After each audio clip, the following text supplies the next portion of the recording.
Dios es bueno. Amén. Amén, amén. Leemos su palabra bajo la bendición del Padre, del Hijo y del Espíritu Santo. Amén. Yo soy la vid verdadera y mi Padre es el labrador. Todo pámpano que en mí no lleva fruto lo quitará, y todo aquel que lleve fruto lo limpiará, para que lleve más fruto. Ya vosotros estáis limpios por la palabra que os he hablado. Permaneced en mí y yo en vosotros. Como el pámpano no puede llevar fruto por sí mismo, si no permanece en la vid, así tampoco vosotros, si no permanecéis en mí. Yo soy la vid, vosotros los pámpanos. El que permanece en mí y yo en él, este lleva mucho fruto, porque separado de mí, nada podéis hacer. El que en mí no permanece será echado fuera como pámpano, y se secará, y los recogen y los echan en el fuego y arden. Si permanecéis en mí, y mis palabras permanecen en vosotros, pedid todo lo que queráis, y os será hecho. En esto es glorificado mi Padre, en que llevéis mucho fruto, y seáis así mis discípulos.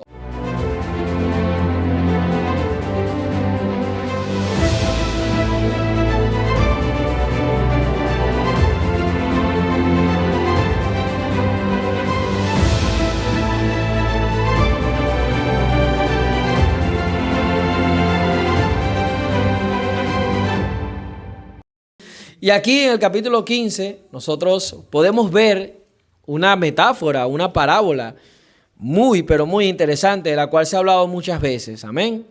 El título que le he puesto al mensaje es que las obras de la carne versus los frutos del Espíritu. Porque resulta que normalmente cuando hablamos de los frutos del Espíritu, siempre pensamos en qué versículo y en qué capítulo. Los frutos del Espíritu, ¿dónde están? En Gálatas 5, ¿verdad? Pero a veces nos olvidamos de que cuando hablamos de fruto también hay un mensaje importante, una metáfora, una parábola, aquí en el capítulo 15 de Juan, hablando de los frutos. El texto bíblico es Juan 15, pero también vamos a pasar mucho por Gálatas 5. Todo creyente anhela glorificar a Dios y dar fruto para Dios. La pregunta es, ¿qué son los frutos, hermanos? Para usted, ¿qué son los frutos? A ver, cuando hablamos de frutos, ¿qué es lo primero que le viene a la mente? Frutos.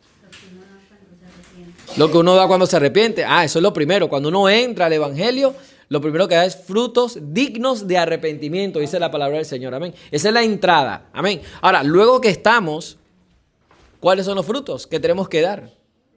Luego de habernos arrepentidos. Vamos a estudiarlo. ¿Es bueno que no lo sepa o qué? Esos son los frutos del Espíritu. Amén. Gloria a Dios. Ahí están. Entonces, nosotros siempre hemos querido dar fruto para Dios, pero muchas veces ese amor, esa paz, esa paciencia, a veces se toma como algo muy esotérico, algo muy que está como en el ambiente. Es difícil a veces entender en nuestras vidas cómo podemos ver reflejados esos frutos. Por eso que quise comenzar con Juan capítulo 15, porque es donde nosotros vemos a Jesús invitándonos a dar frutos. Está el fruto desde adentro hacia afuera. Luego está la manifestación, pero primero tiene que nacer en nuestro corazón ese fruto. Para que ese fruto nazca en nuestro corazón, las claves están en el capítulo 15 del Evangelio según San Juan que hemos leído en este momento. Porque la metáfora central habla de que Jesús se presenta como la vid verdadera. ¿Usted sabe qué es la vid? La vid es el árbol de la uva, ¿sí? La vid es Jesús. Y dice que nosotros somos ¿qué? Pámpanos. ¿Y quién es el fruto? Esa es la buena pregunta. Está bien que no lo sepamos. Entonces, la Biblia no dice quién es el fruto como que de forma muy clara, y hoy lo vamos a estudiar, porque si nosotros somos los pámpanos, que estamos conectados ¿a qué? A la vid, que es Jesús, ¿cómo es que entonces podemos dar los frutos? O sea, ¿a qué se refiere con frutos? ¿Cuál es el fruto de la vid? La uva. Amén. Entonces, la fruta de la vid es la uva. Nosotros somos los pámpanos, Jesús es la vid. Si nosotros, pregunto, no hablemos de nosotros, hablemos de la vid. Vamos a indagar un poco en la vid. Si la vid, que es la mata de uva, el árbol de uva, ¿puede la uva nacer sin estar conectada a la vid? No. ¿Sí o no? ¿Quién es la vid? Cristo. ¿Quién es el fruto? Somos los pámpanos, no somos el fruto. Ahora, nosotros como pámpano, entiéndase como pámpano como la rama. Las ramas. ¿Sí? Entonces, sigamos con el dibujo en su mente. Tenemos el árbol, el tronco, dentro del tronco está la vid. ¿Quién es? Cristo. Jesús. Las ramas, ¿quiénes somos? Nosotros. El fruto, ¿quién es? Seguimos. Si nosotros, que estamos conectados a la vid, podemos dar frutos, porque dice aquí que nosotros podemos dar frutos si estamos conectados a la vid, ¿verdad?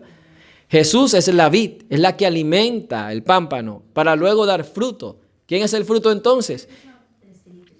Jesús es el fruto. Jesús mismo es el fruto.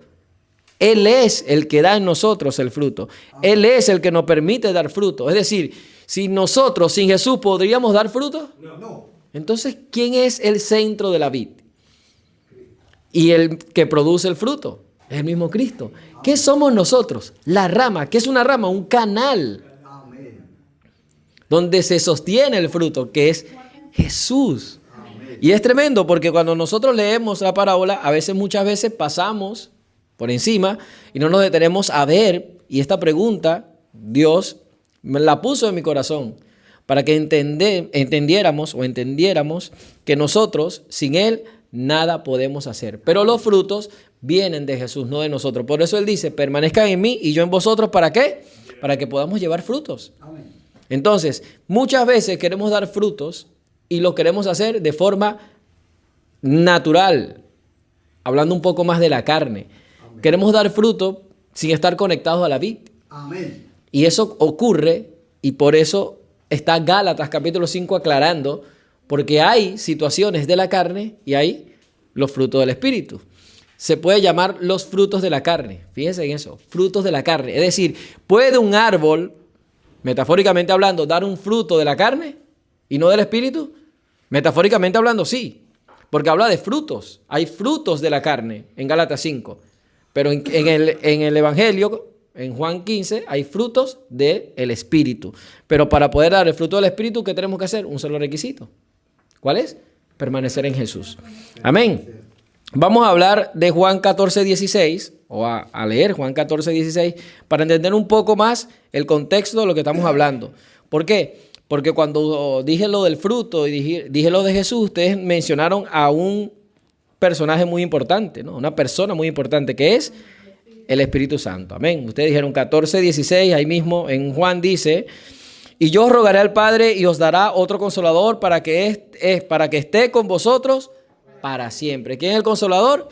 El Espíritu Santo. Él es el que nos ayuda a permanecer pegados a la vid. Amén.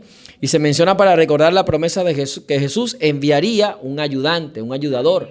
Es decir, nosotros tenemos alguien, una persona, que es la tercera persona de la divinidad, que es el Espíritu Santo. ¿Para qué? Para mantenernos conectados a la vid. El Espíritu Santo es quien nos ayuda. Es decir, Jesús como vid, sabemos que estuvo aquí en esta tierra, Amén. resucitó al tercer día y partió a los cielos, pero no nos dejó solo. ¿A quién nos dejó? Al Paracleto Divino, nos dejó al Espíritu Santo. Amén. En el Salmo 80 se muestra al pueblo de Israel como ¿qué? ¿Quién es el pueblo de Israel? La vid de Jehová. Entonces, no solamente vemos la vid en el Nuevo Testamento. ¿Usted había leído algún momento sobre la vid en el Antiguo Testamento? Bueno, vamos a leer el Salmo 80, versículos 8 y 9, y vamos a notar cómo allí está hablando ya Dios de que su pueblo era la vid. Amén. Gloria a Dios. 88 dice la palabra del Señor. Hiciste venir una vid de Egipto, echaste las naciones y plantaste. Limpiaste sitio delante de ella, hiciste arraigar sus raíces y llenó la tierra. Entonces, ya el pueblo de Israel, Dios lo había llamado vid. Cuando lo saca de Egipto, trajo a la vid. Amén. Entonces, en el Antiguo Testamento vemos al Señor hablando de la vid, que es el pueblo de Israel, pero ya estaba apuntando hacia Cristo. Amén. Que es donde se consuma la vid verdadera. Entonces empieza el capítulo 15 de Juan, empieza diciendo Jesús, ¿qué dijo? Yo soy la vid. ¿Por qué no dijo nada más yo soy la vid? ¿Por qué dice la vid verdadera? Porque había una vid de la cual ya Dios había hablado, que era el pueblo de Israel, y que no había sido verdadera. ¿Por qué? porque se había desviado, había sido infiel muchas veces. Era la vid que incluso, según la Biblia, en el Antiguo Testamento, era una vid que había dado uvas silvestres, cuando Dios la había limpiado, la había podado, había hecho todo por la vid y la vid se había preocupado por otras cosas y por ende dio uvas silvestres. Está diciendo la palabra que Israel dio el fruto que no esperaba el Señor. Entonces imagínate todo lo que Dios hizo en el Antiguo Testamento por su pueblo Israel, su vid, la podó, la limpió, le dio todo lo que necesitaba para que diera un fruto agradable. ¿Y qué hizo el pueblo de Israel? ¿Dio fruto agradable? No, dio un fruto que dice silvestre, como que si nadie la hubiese labrado, como que si nadie la hubiese podado, como que si nadie la hubiese cuidado, como que si nadie hubiese hecho nada por ella. Por eso, cuando Jesús dice, yo soy la vid, el pueblo de Israel entendía, los judíos entendían lo que Jesús estaba diciendo. ¿Ustedes creen que el pueblo de Israel entendió cuando Jesús dijo yo soy la vid? No. ¿A qué se refería? Yo creo que sí lo sabía. ¿Por qué? Porque el pueblo de Israel tenía muchas vides, había muchos viñedos. Y además ya tenían en el Antiguo Testamento todos los textos donde Dios le decía a través de los profetas, porque no solamente está en el Salmo 80, también lo vemos en Isaías 5, 1 a 7, lo lee en su casa. También en Jeremías 2:21, en Oseas 11:1, está Dios diciéndole a su pueblo, tú eres la vid, yo soy tu labrador, tú eres la vid, yo soy tu labrador. Y un día aparece Jesús y dice, yo soy la vid verdadera, ya no es Israel, ahora soy yo. Entonces en Cristo se cumple esa palabra de que Él es la vid y por ende nosotros como pámpanos debemos estar conectados a Él. Pero igual que el pueblo de Israel, nosotros muchas veces nos desconectamos de la vid y empezamos a dar frutos que son uvas silvestres, como en el Antiguo Testamento, pero en el Nuevo Testamento se conocen, según Gálatas 5, 16 en adelante, como los frutos de la carne. Es lo mismo que el pueblo de Israel se le llama uva silvestre. Es decir, si ya Dios te dio al Espíritu Santo, si ya tú tienes la oración como herramienta, si ya tienes el ayuno como herramienta, tienes todas las herramientas que Dios te ha dado para permanecer en Jesús y poder llevar fruto, ¿usted cree que hay cristianos que no dan frutos, o que dan frutos silvestres, o que dan frutos de la carne? Amén. Fallamos muchas veces. Amén. ¿Y cuándo fallamos? Cuando nos desconectamos de la vid. Entonces, tenemos el ejemplo en el pueblo de Israel, que aunque Dios le dio todo, aún así ellos fallaban. Nosotros tenemos también un ejemplo, que somos nosotros mismos, que aunque tenemos todo en Jesús, que no nos falta nada, Él nos da todo para dar frutos, muchas veces no damos el fruto adecuado. Pero no lo damos cuando no estamos conectados a la vid verdadera. Amén. Ahora, en Colosenses 3:16, la palabra del Señor nos revela algo también interesante, ¿no? La palabra de Cristo more en abundancia en vosotros, enseñándoos y exhortándoos unos a otros en toda sabiduría, cantando con gracia en vuestros corazones al Señor con salmos e himnos y cánticos espirituales. Esa palabra que debe morar en nosotros abundantemente es lo que nos permite permanecer conectado a la vid. ¿Sí? Entonces, cuando nosotros nos llenamos de la palabra, Él dice, si mi palabra permanece en vosotros, ¿qué va a pasar después? Vamos a dar frutos para Él. Amén. Vamos a permanecer conectados con Él. Entonces ahora sí podemos ir, porque es que lo que quería aclarar y podemos seguir profundizando, inclusive hay muchísimos pasajes clave. Vamos a hacer un repaso antes de irnos a Gálatas, porque quiero que veamos que esos frutos de Gálatas primero se producen en el Espíritu a través de la comunión con Jesús. Amén. Es que se nos dificulta. Cada vez que usted vea reflejado en su vida un fruto de uva silvestre, es decir, un fruto de la carne, es porque sencillamente no está conectado a la vid. Es que a veces queremos dar el fruto sin estar conectado a la vid. Y es difícil. O sea, imagínese una rama de uva que no está conectada a la vid. ¿Puede dar fruto? No puede. Como así también damos frutos y al no estar conectado a la vid, nosotros queremos que la gloria la llevemos nosotros. Cuando hacemos algo que queremos que la gloria sea para nosotros, le quitamos la gloria al Señor, estamos haciendo lo mismo. Es una obra de la carne. Es decir, cuando yo hago algo no pensando en que sea Jesús glorificado, ¿qué va a pasar? Se va a dar un fruto de la carne. Mira lo que dice aquí. Porque tú dices, es que la clave está en este versículo. Dice, el versículo 7, si permanecéis en mí, mis palabras permanecen en vosotros, pedid todo lo que queráis y os será hecho. Amén. En esto es glorificado mi Padre. Amén. Cuando Jesús habló, estaba diciendo que la mejor manera de nosotros mostrar los frutos era glorificando al Padre. Yo le pregunté hace rato, ¿cuáles son los frutos? Y algunos se fueron a Gálatas. Y es el amor, es todo eso. Es un carácter como el de Jesús. Pero aquí Jesús no dice que ese es el fruto. Jesús está diciendo que el fruto aquí es que el Padre sea glorificado. ¿Y cuándo el Padre es glorificado? Cuando nosotros vivimos conforme al Espíritu y no conforme a la carne. ¿Sí? Entonces todo parte desde acá. Jesús está diciendo, en esto es glorificado mi Padre. Todo lo que nosotros hagamos que glorifique a Cristo, glorifica al Padre. Amén. Todo lo que nosotros hagamos que glorifique al Padre, pasa a través de Cristo. Porque nosotros lo aprendemos ¿de quién? De Cristo. Y ahí está en Gálatas capítulo 5. Pero este versículo clave, que es el 7 y el 8, nos enseña que el Padre es glorificado cuando nosotros llevamos muchos frutos y somos sus discípulos. ¿Sí? Entonces es muy bonito permanecer primero en Cristo para luego dar el fruto. Se lo digo porque nosotros como seres humanos siempre cometemos el error de querer dar el fruto sin pasar primero por la vid. Es muy natural, es normal. A todos nos pasa y a todos nos ocurre. Vamos a Gálatas ahora sí, capítulo 5, verso 16. Y vamos a ver las obras de la carne y el fruto del Espíritu. El pasaje central. Dice así la palabra del Señor. Digo pues, andad en el Espíritu y no satisfagáis los deseos de la carne. Porque el deseo de la carne es contra el Espíritu y el Espíritu es contra la carne. Y estos se oponen entre sí para que no hagáis lo que quisierais. Pero si sois guiados por el Espíritu, no estás bajo la ley. Y manifiestas son las obras de la carne, que son adulterio, fornicación, inmundicia, lascivia, idolatría, hechicerías, enemistades, pleitos, celos, iras, contiendas, disensiones, herejías, envidias, homicidios, borracheras, orgías y cosas semejantes a estas, acerca de las cuales os amonesto, como ya os lo he dicho antes, que los que practican tales cosas no heredarán el reino de los cielos. Estos son los frutos de la carne. Luego viene la lista más bonita, más el fruto del Espíritu es amor, gozo, paz, paciencia, benignidad, bondad, fe, mansedumbre, templanza. Contra tales cosas no hay ley. Pero los que son de Cristo, ¿qué han hecho? Han crucificado la carne con sus pasiones y deseos. Si vivimos por el Espíritu, andemos también por el Espíritu. Este contraste está ocurriendo cuando el apóstol Pablo escribe esta epístola. Les dice a la gente de Gálatas, a los hermanos de Gálatas, mire, en el capítulo 3, por ejemplo, le dice, ¿quién os fascinó, oh Gálatas insensatos? Un poquito el contexto. Les está diciendo, ustedes que comenzaron en el Espíritu, ¿terminaron en qué? En la carne. ¿Qué estaba pasando en la iglesia de Galacia?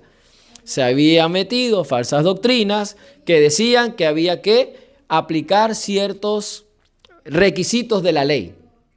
¿Sí? Entonces, se estaba judaizando la iglesia de Galacia. En lugar de andar en el Espíritu, andaban en la carne. Y aquí no se refiere a la carne, en el capítulo 3, a los deseos pecaminosos de los que hablamos en el capítulo 5, sino que la iglesia de Galacia estaba en la carne, era que estaba actuando creyendo que sus obras le salvarían. Creyendo que eran las obras lo que le iban a dar la salvación. En pocas palabras, hermano, creía la iglesia de Galacia que con sus obras, que eran sus frutos, iban a ser salvos. Amén. Cuando nosotros vemos en el capítulo 15 de Juan que no son los frutos lo que nos hacen salvos, sino es permanecer a la vid, en la vid. Amén. Me gusta siempre colocarlo así en forma de contraste. Nosotros como seres humanos creemos que primero es una cosa y luego es la otra. Siempre invertimos los papeles. Creemos que primero es el fruto y después permanecer en Jesús. Es decir, que si yo tengo gozo en mi corazón, entonces Jesús va a vivir en mi corazón. No, es que yo tengo que conectarme a Jesús para que el producto sea el fruto, el gozo, la paz, la benignidad. Es decir, es Jesús, tu comunión con Jesús, la oración a Jesús, al Padre, al Hijo, al Espíritu Santo, es la palabra lo que nos va a permitir estar conectados a la vid. Amén. Pero ¿qué hizo la iglesia de Galacia? Lo que hace la mayoría, es decir, piensa que las obras le salvarían. Y ellos estaban pensando todo esto y él le dice, oh Gálatas insensatos, ¿quién los fascinó? Esta palabra fascinó del griego, ¿quién los embrujó? ¿Quién los hechizó? Imagínate cómo le habla Pablo a la iglesia de Galacia. ¿Por qué? Porque es como que tenían un velo, una venda en los ojos y no podían ver que ya Jesucristo los había hecho libres por la fe y no por las obras. No son las obras el producto que te va a llevar a la salvación, es la salvación y la comunión con Jesucristo lo que te lleva a tener un producto de la fe. Y lo vemos porque después más adelante dice el pacto de Dios con Abraham, ahí en el capítulo 3. ¿Por qué Pablo, una buena pregunta, por qué Pablo habla de Abraham cuando está hablando de la ley, que es la carne aquí, y el espíritu y los frutos del espíritu? ¿Por qué habla de Abraham? ¿Alguien lo sabe? ¿Qué tiene que ver Abraham? ¿Quién es Abraham? El padre de la fe. Y la fe de Abraham, dice la palabra del Señor, y aquí Pablo lo recuerda, que fue contada por justicia. Entonces, cuando Abraham, eso sí lo hablamos ayer, hermano, cuando Abraham llega a tener esa comunión con Dios, esa relación con Dios, y Dios hace un pacto con Abraham, ¿qué le dice? Tu fe te es contada por justicia. ¿Y cuál fue la señal de que había sido, su fe había sido contada por justicia, su pecado había sido perdonado? La circuncisión. Es decir, cuando Abraham llega y conoce a Jehová, no era circuncidado, pero él cree y por fe le cuenta por justicia. Y luego viene la circuncisión como una señal.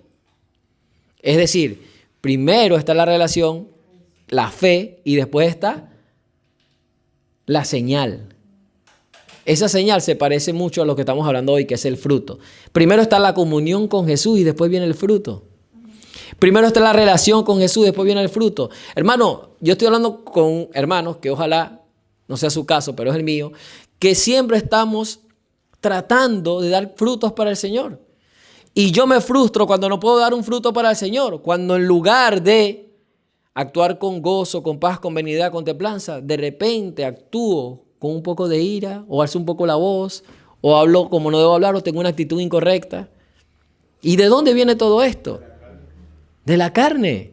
Entonces nosotros constantemente tenemos la lucha con la carne, ¿o no? Amén. Vamos a luchar con la carne. Y las herramientas que hoy estamos recibiendo son herramientas que nos permiten tener la capacidad de permanecer en Jesús para andar más en el espíritu que en la carne. Amén. Porque es muy natural andar en la carne, pero Jesús nos está enseñando a través de esta parábola, en el capítulo 15, y esa metáfora de la vid, que si nosotros permanecemos en Él, Él va a permanecer en nosotros. No nos va a dejar, no nos va a desamparar. Y esa lucha contra la carne, Dios nos va a dar la victoria. Amén. Y nos va a dar la victoria porque somos nosotros los que hemos decidido por fe creer en Jesús y por consecuencia vivir una vida que a Él le agrade. Amén. Entonces, el pacto con Abraham es un ejemplo de que Dios tomó su fe como justicia y luego fue circuncidado. Es decir, primero hubo una relación Dios, Abraham y Dios, y luego vino la circuncisión. Amén. ¿Por qué digo esto? Porque muchas veces cuando hablamos de la carne, no tenemos en cuenta que estamos hablando de las obras de la ley. Amén. Las obras de la ley es actuar en la carne. Pero sabemos que Abraham, aunque luego entró en la ley con la circuncisión, antes tuvo fe y por eso creyó. ¿Qué tenemos nosotros ahora? La fe en Cristo Jesús, como la tuvo Abraham en el Señor, para que nuestro pecado sea perdonado, para que sea contada por justicia esa fe si has creído en Jesús. Tener fe en Jesús no es fácil, porque no todos decimos que tenemos fe en Jesús, pero cuando decimos, ok, tener fe en Jesús es obedecer sus mandamientos, ahí es donde la cosa se pone difícil, porque fe es algo como muy abstracto, pero actuar conforme a esa fe es lo más difícil, porque la fe sin obra es muerta. Entonces somos nosotros los que tenemos que hacer las cosas que son producto de esa fe que tenemos. Si alguien me dice que tiene fe y no tiene obras, ¿qué dice la palabra? Está muerta esa fe. Y si nosotros por la fe hacemos obras, ¿qué dice la palabra del Señor? Entonces sí somos personas llenas de fe. ¿Cuáles son nuestras obras? ¿Qué estamos haciendo hoy para que esa fe sea manifestada, sea manifiesta en todo lo que estamos haciendo? ¿Estamos conectados a la vid? Yo sé que en este ayuno todos estamos conectados. Pero a veces al salir del ayuno es donde viene la batalla y donde viene el ataque y donde viene el enemigo a querer robar la bendición. Y es donde la carne se quiere manifestar. Pero si nosotros permanecemos en la vid que es Jesús, si nosotros nos aferramos a Jesús, ¿qué va a ocurrir? Vamos a dar fruto para el Señor. Amén. Ese fruto es, vamos a leerlo nuevamente para tenerlo claro. El primero de ellos es el que más me gusta. 5:16. ¿Lo tiene? Amén. Después de que dice todo lo que no debemos hacer, vamos al 22. El fruto del Espíritu primero, ¿cuál es? El amor. Y decía la pastora Lisbeth hace ratito que era difícil amar. Porque según 1 Corintios capítulo 13, que habla de la preeminencia del amor, que dice que el amor es sufrido, que el amor no es jactancioso, que el amor todo lo sufre, todo lo espera, todo lo perdona, todo lo soporta.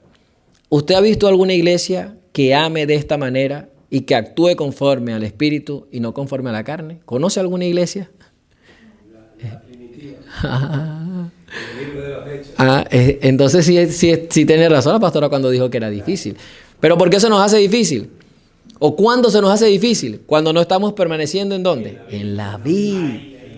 Ahí está, ahí está. Y cuando hablo de la vid, ¿qué dice? Si mi palabra permanece en ti, ¿cuándo fue la última vez que leíste la palabra en tu casa? ¿Cuándo fue la última vez que te metiste de cabeza en la Biblia 1, 2, 3, 4 horas en la palabra? ¿Cuándo fue la última vez? No lo responda. Entonces viene el ataque y usted actúa en la carne y dice, Dios mío, perdóname. Es verdad, Dios te perdona, pero ¿por qué estás actuando en la carne? Porque no estás conectado a la vid. ¿Cuándo te desconectaste de la vid? El día que dejaste de leer la palabra con denuedo, porque si dice que si su palabra permanece en ti y tú permaneces en la palabra, todo lo que pidas te será dado. Imagínate, aquí está una de las promesas más hermosas. Cuando hablamos de fe, cuando hablamos de oración, yo digo, usted ora, hermano, ¿usted tiene alguna oración que Dios no le ha respondido de forma así inmediata y que usted tiene tiempo orando por ella? Bueno, permanezca en su palabra, porque dice que si usted permanece en Jesús y Jesús, su palabra permanece en usted, eso que usted pida le será hecho. Amén. Entonces el amor es el primero de la lista y sabemos por qué, porque tiene una preeminencia, ¿verdad? Para Jesús. Y luego dice el gozo. ¿Qué es gozo? Es difícil, hermano. El gozo es difícil porque el gozo es lo que nosotros tenemos que mostrar en una vida donde muchas veces pasan cosas. Amén. Hablábamos de la noticia que decía la pastora Lisbeth, mira todo lo que está ocurriendo en las noticias. Es difícil tener gozo en medio de un mundo en caos, en crisis, con noticias espeluznantes, con nuestros familiares yendo al mundo y nosotros con nuestro corazón humillado y contrito delante del Señor, porque sabemos que si siguen por ese camino no va a acabar bien la cosa. Es decir, en medio de un mundo que amenaza con una tercera guerra mundial, en medio de un mundo que amenaza con un kit, porque quizás lo que viene es una pandemia otra vez como la que hubo, en un mundo en crisis, tener gozo no debe ser tarea fácil. Es decir, hoy para mí, no sé si para usted, es más difícil ver a un cristiano gozoso que hace 5, hace 10 años. Yo recuerdo hace 10 años cuando llegaba a la iglesia, los hermanos con esa alegría, hermano, Dios la bendiga, ¿cómo está? Dios la bendiga. Todos los hermanos, la mayoría. Y había uno que otro que estaba pasando por una prueba. ¿Se acuerda, hermana? Usted llegaba a la iglesia, eso era un gozo, una alegría. Hoy cuando usted llega a una iglesia, normalmente es al revés. Es raro ver al hermano que gozoso, incluso destaca.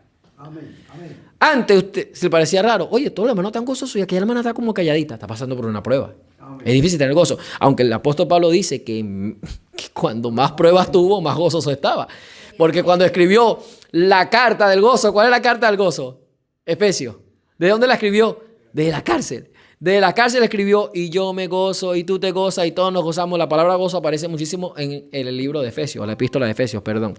Entonces, en el momento donde hay más dificultad, más gozoso debemos estar. Pero sabemos que es muy difícil. Sin embargo, en este mundo en que estamos actualmente, con todas las noticias que nos rodean, es difícil tener gozo. Pero dice la Biblia que si usted no tiene gozo, usted está en la carne. Que si usted no tiene gozo en medio de toda esta situación, estamos dejando que el fruto de la carne, porque ¿qué es lo contrario al gozo? A ver, sí, hermano, yo no estoy gozoso. ¿Cómo estoy entonces? Triste, desanimado, ¿sí? Y eso luego trae amargura, que luego se convierte en algo muy, muy, muy grave para nosotros. Entonces, no deje que las noticias apaguen el gozo del Señor, porque hay buenas noticias para los hijos de Dios. ¿Cuáles son las buenas noticias? Decía el hermano que Cristo viene, que hay una tercera guerra mundial, que hay una bomba, nos fuimos directo al cielo.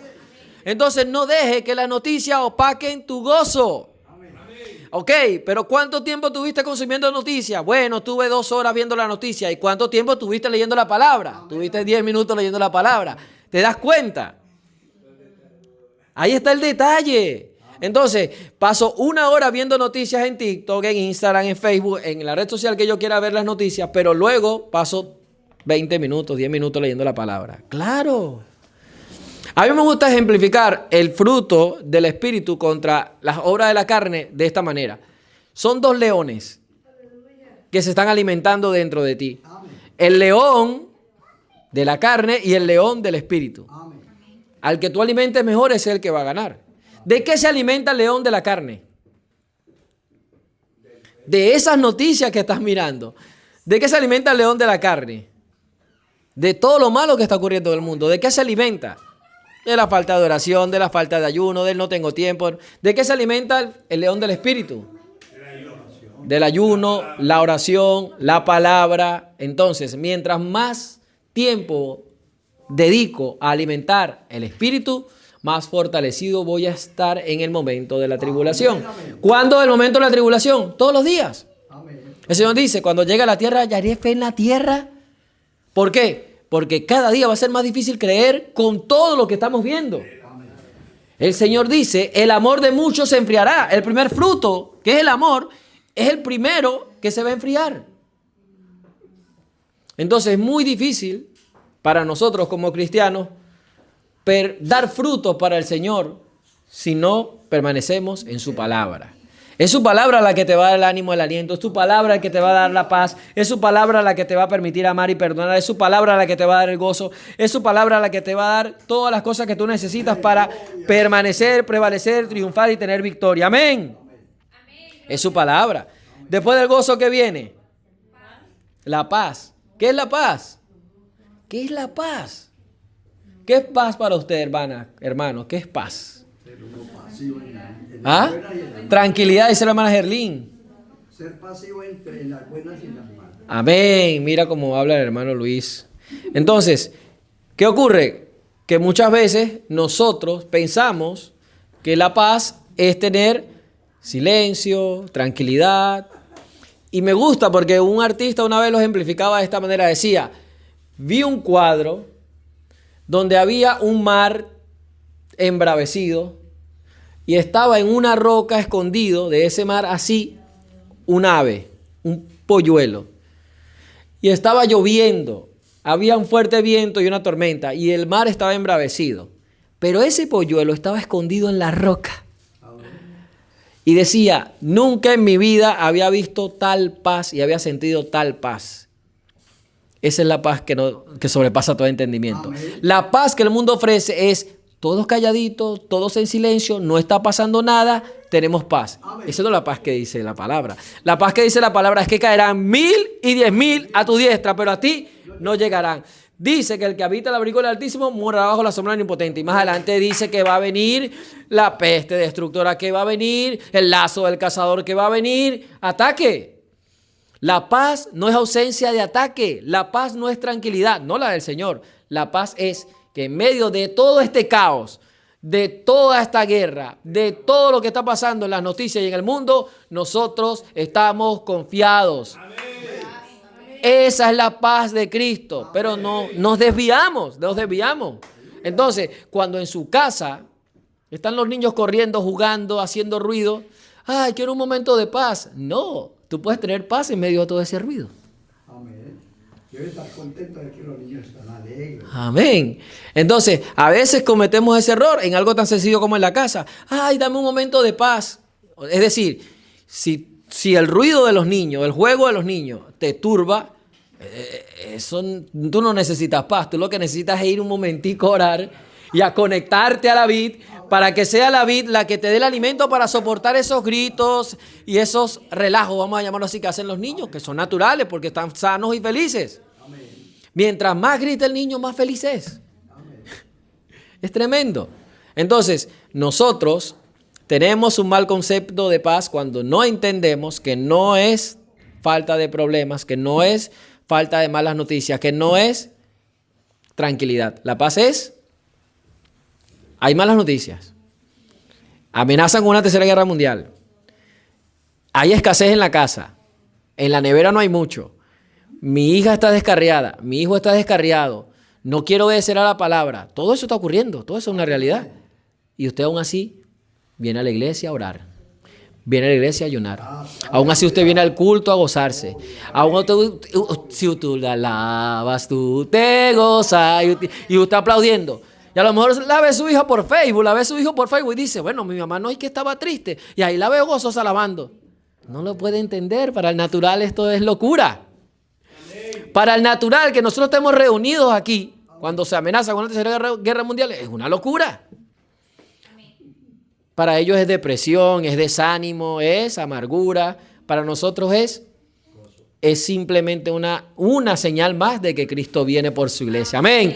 Y que esto en algún momento va a pasar y esto corruptible se va a vestir de incorrupción y esto pasajero va a pasar a la eternidad y nosotros reinaremos con él. Amén. Entonces, ¿qué tenemos? Amor. ¿Qué tenemos? Gozo. ¿Qué tenemos? Paz. Y ahora paciencia. ¿Qué es paciencia? ¿Qué es la paciencia? Es saber esperar, no es esperar, porque esperar es saber esperar. Saber esperar. ¿A quién le gusta esperar? Levante la mano. Ninguno. ¿Quién está esperando a Cristo? Levante la mano. Ok, estás esperando a Cristo, pero no te gusta esperar. Es que justamente nosotros, los cristianos, tenemos la esperanza puesta en la grande bienaventuranza, que es que Cristo viene por nosotros. Entonces, somos los seres más pacientes de la tierra. Porque todo el mundo dice, estos tienen 40, 50 años que Cristo viene y todavía los veo. ¿Sí? Entonces somos los seres más pacientes de la tierra. Nosotros sí hemos sabido esperar. Amén. Y lo hemos demostrado con nuestra fe, en nuestra confianza en el Señor. Porque salimos a predicar, porque sabemos que Cristo viene. Porque ayunamos, porque velamos, porque sabemos que Cristo viene. Y nuestra lámpara va a estar encendida con su aceite. Entonces saber esperar es paciencia. Pero a mí me gusta mucho el pastor Julio, a mí me gusta verlo en acción. Porque veo un hombre paciente.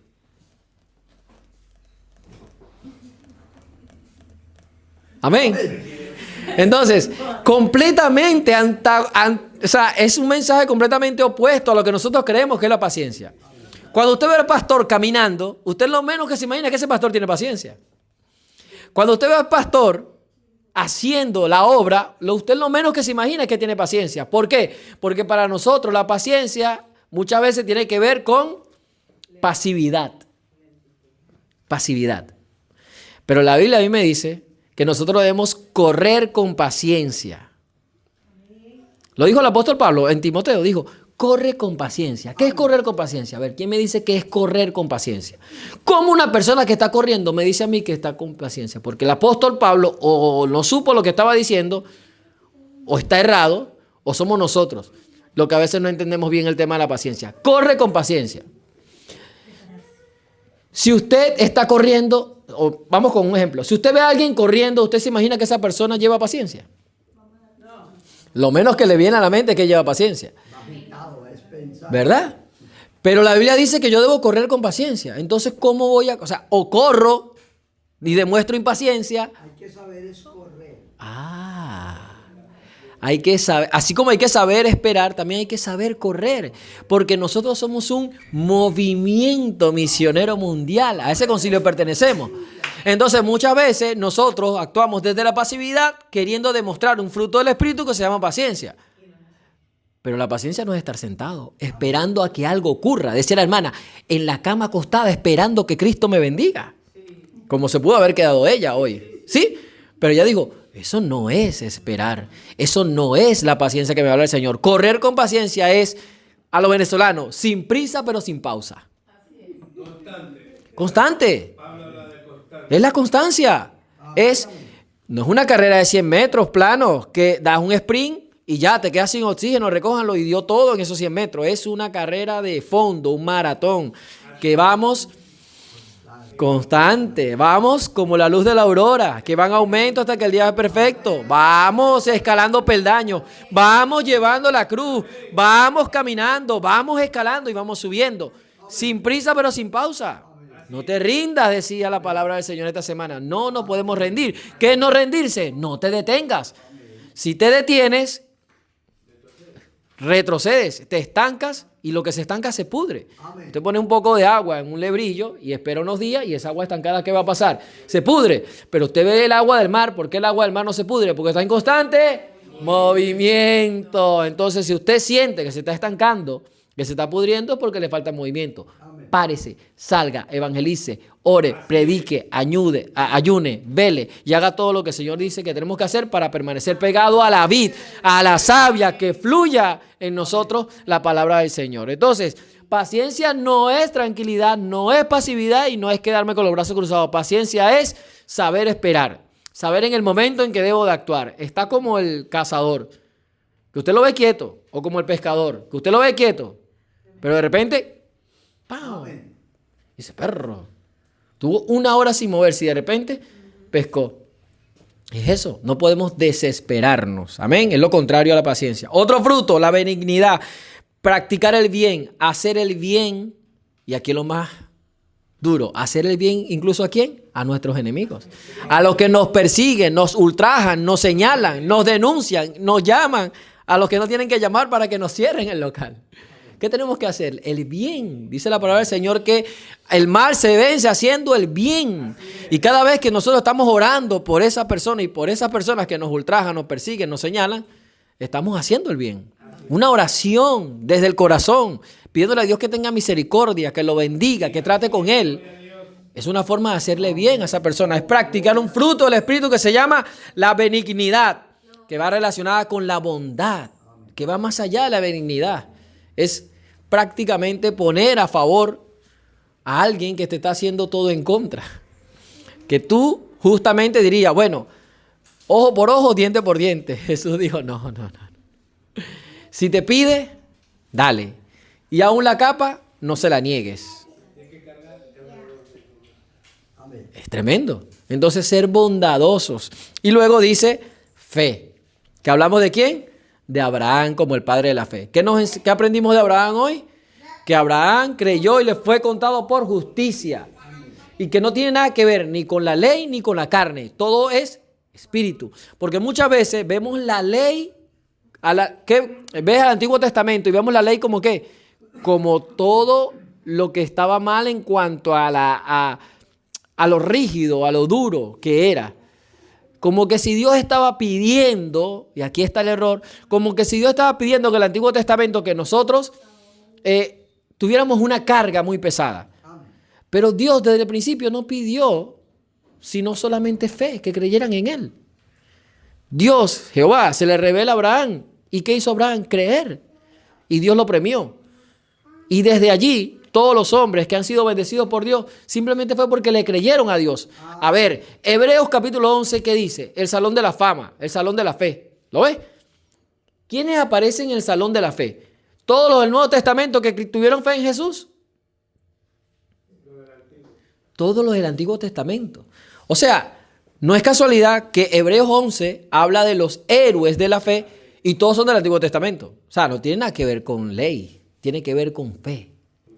Desde el día 1, porque creyeron, amén.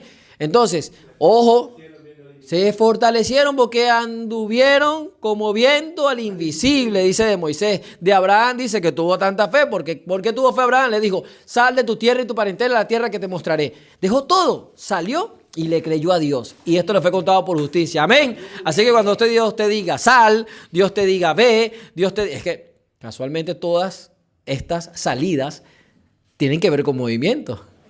Usted no puede ver a Abraham actuando y decir que él no era paciente, porque él salió, él obedeció. José también actuó, Moisés también actuó. Es decir, es acción lo que Dios está pidiendo para demostrar esa fe que le tenemos a Dios. Es una fe en acción, es una fe puesta por obra, en práctica. Es una oración. Amén. Y luego dice mansedumbre. ¿Qué es la mansedumbre? Esa es la que más escasea hoy. ¿Por qué es la que más escasea hoy? Porque la mansedumbre es, falló, pero hay que perdonarlo. El hermano tiene ese error, pero tengo que amarlo. La hermana me mira así, pero yo tengo que mirarla mejor. Tengo que sonreírle. La hermana no ora por mí, pero yo sí oro por ella. Dice que nosotros con espíritu de mansedumbre tenemos que restaurar a los débiles. Y es que es tremendo, porque es soportando los unos a los otros y llevar las cargas los unos del otro. ¿Qué mansedumbre? Que yo no solamente tengo que perdonarte, sino que además tengo que poner tu carga sobre mí y ayudarte a llevarla. Entonces, La mansedumbre es la que más escasea hoy en las iglesias, porque cuando Dios nos fortalece en un ayuno como este, uno lo primero que piensa es los hermanos que no vinieron. Y es verdad, faltaron muchos, pero la Biblia me dice que tengo que ser manso. Tengo que decir, no vinieron, voy a orar para que vengan. No lo voy a señalar porque no vino. Voy a orar para que Dios trate con él. Y cuando lo vea, no viniste el sábado al ayuno. No. Dios te bendiga, hermano. Nos gozamos en el ayuno. Espero que el próximo nos acompañe. Yo sé que vas a estar ahí. ¿Qué te faltó? ¿Por qué no viniste? ¿Qué te pasó? No, hermano, no tenía pasaje. Ah, no, si es por eso, diga, hermano, yo tengo aquí 2 euritos. No, hermano, no tenía alimento. No se preocupe, hermano, venga, que Dios lo va a bendecir. Y así es motivar con mansedumbre, con espíritu de mansedumbre. Usted lo está corrigiendo y él ni cuenta se dio que usted lo estaba corrigiendo. ¿Por qué no se dio cuenta? Porque lo hizo ¿con qué? Con mansedumbre, un fruto del espíritu. Porque todos estamos llamando a corregir y sí hay que exhortar, pero con espíritu de mansedumbre. Con amor, considerándote a ti mismo, no sé que tú también seas tentado y caigas. Amén. Y luego dice templanza. ¿Qué es la templanza? Dominio propio, dice. Dominio propio. Es decir, es un fruto del espíritu y es duro la templanza porque tienes que dominar. Y una de las cosas que más cuesta dominar, según la Biblia, ¿cuál es? Que es tan pequeñita, pero puede incendiar un bosque completo. Entonces, cuando hablamos, es tremendo, pero es que la templanza te dice que tienes que dominar tu cuerpo, tu ser, tus ojos, todo, pero lo primero que hay que dominar es la lengua y ahí empieza todo. Cuando dominamos la lengua, pensamos antes de decir, razonamos antes de decir, oramos antes de decir, de hablar a la ligera. Dice mi esposa, eso es cuando tú hablas mucho es sufrir de incontinencia verbal, la llama ella. ¿Qué es la incontinencia verbal? Que no piensas y habla como una persona que sufre de incontinencia, no te puedes contener. Para, recapacita, escucha lo que estás diciendo y analiza si lo que tú estás diciendo a la luz de la palabra está edificando o estás destruyendo, estás restaurando o estás destruyendo, estás levantando o estás hundiendo más al que está caído. Amén. Va de la mano con la mansedumbre, pero la templanza es dominar no solamente la lengua, que es lo primero que hay que dominar, los pensamientos, la concupiscencia, dominar nuestro caminar, nuestros ojos. Dice que si te es ocasión de caer, sácalo, porque es mejor entrar sin un ojo que entrar con los 2 ojos, o mejor dicho, que tener los 2 ojos, pero no entrar al reino de los cielos. Entonces, la templanza es el dominio propio. Amén. Y dice que contra tales cosas no hay ley. ¿Por qué cierra esta lista hablando de la ley? Si está hablando de la carne y del espíritu, ¿qué tiene que ver la ley aquí? ¿Qué tiene que ver la ley con todo lo que estamos hablando? ¿Hablamos de la ley o no hablamos de la ley? La ley es lo contrario a la fe. Y por eso hablamos de Abraham. Que a Abraham le fue contado por justicia antes de que entrara la ley. Es decir, contra tales cosas no hay ley. Le está diciendo Pablo en el contexto de Gálatas. ¿Qué estaba pasando en la iglesia de Galacia? ¿Qué estaba haciendo la iglesia de Galacia? Se estaba judaizando. Estaba permitiendo que ciertas cosas de la ley que ya Cristo había abolido, ellos lo estaban practicando. Y estaban dejando a Cristo de un lado. Dice, en Cristo entonces murió en vano por vosotros, dice. No, estaban completamente separados. ¿Por qué? Porque estaban actuando según la carne. Los frutos de la carne tienen mucho que ver con la ley porque tiene que ver con lo que te impide acercarte a Dios. Mientras que la gracia y la fe te permite, mejor dicho, tener esa comunión y permanecer en la vid. Entonces, ¿quiere permanecer en la vid? Ayuno, oración, palabra. Es muy difícil en un mundo como el que vivimos actualmente, pero yo sé que sí lo podemos lograr con la ayuda del Señor y con la ayuda de su Espíritu Santo. Estos frutos siempre van a estar presentes en nosotros si permanecemos en la vid. Si te sales de la vid, no hay frutos. Amén. Y aunque des frutos sin estar pegado a la vid, van a ser frutos que son como los címbalos que retiñen, que lo que hacen es verse muy bonito, pero cuando la pruebas, esta uva es silvestre. En lugar de dulce, esta uva es amarga.